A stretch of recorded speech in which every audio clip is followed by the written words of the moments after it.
कहानी का नाम रहस्यमयी आवाजें। एक छोटे से गांव में शिवम नाम का युवक रहता था। शिवम को अपने खेत से काम खत्म करके देर रात घर लौटने की आदत थी। एक दिन जैसे ही वह आधी रात को अपने खेत से लौट रहा था, उसने रास्ते में कुछ अजीब सी आवाजें सुनी। आवाजें किसी के फुसफुसाने जैसी थीं, लेकिन चारों ओर अंधेरा था और दूर दूर तक कोई नजर नहीं आ रहा था। शिवम ने उन आवाजों को नजरअंदाज करने की कोशिश की, लेकिन जैसे ही वह कुछ कदम आगे बढ़ा, आवाजें और तेज हो गईं। यह आवाजें उसके नाम को पुकारने लगी। शिवम का दिल तेजी से धड़कने लगा, लेकिन वह अपने डर को नियंत्रित कर आगे बढ़ा। जैसे ही उसने पास के पेड़ के नीचे से गुजरने की कोशिश की, अचानक एक छाया उसके सामने आ गई। यह छाया इंसान जैसी थी, लेकिन चेहरा धुंधला था और वह हवा में तैर रही थी।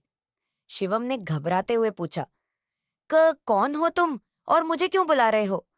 छाया ने एक गहरी आवाज में कहा, मैं इसी गांव का था, लेकिन कई साल पहले मेरी मौत हो गई।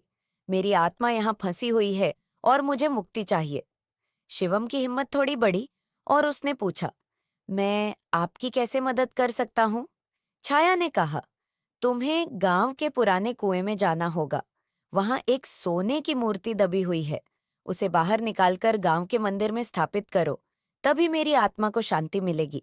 लेकिन ध्यान रहे, यह काम सिर्फ अमावस्या की रात को करना होगा, नहीं तो तुम भी इस रहस्य में उलझ जाओगे।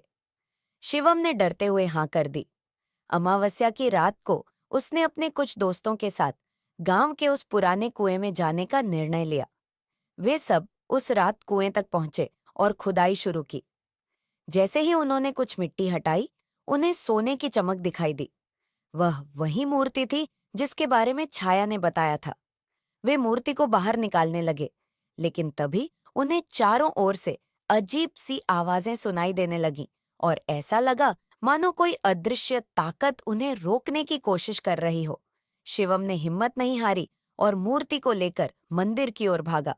मंदिर पहुंचकर जैसे ही उन्होंने मूर्ति को स्थापित किया, अचानक एक चमक सी हुई और सभी आवाजें शांत हो गईं।